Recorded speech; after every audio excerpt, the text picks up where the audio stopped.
50 रुपयांनी गॅसच्या किमती वाढल्या. तो टेरिफचा परिणाम आहे की नाही मला माहीत नाही. जागतिक बाजारामध्ये कच्च्या तेलाच्या किमती ह्या कमी झालेल्या आहेत. जागतिक बाजारामध्ये जर कच्च्या तेलाच्या किमती कमी झाल्या असतील तर भारतामध्ये पेट्रोल, डिझेल किंवा गॅस सिलेंडरच्या किमती का वाढाव्यात? ही कसली वसुली चालू आहे? ही कसला पाकिटमाल करायचा?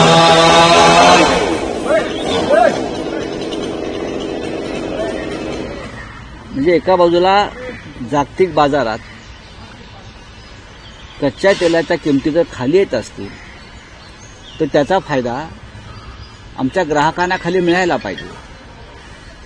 आणि त्या जर मिळत नसतील तर भारतासारख्या देशामध्ये निर्मला सीतारामन या महागाईमध्ये आणखीन तेल ओतण्याचं काम करत आहे. 50 रुपये सिलेंडरची वाढ झाली. लाडका बहिणींचं बजेट परत कोलमडलं.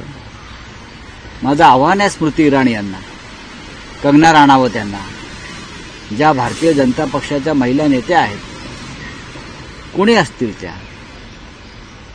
स्मृती इराणी यांना आम्ही आमंत्रित करतोय आंदोलनासाठी. आमचं नेतृत्व करावं त्यांनी, महिलांचं.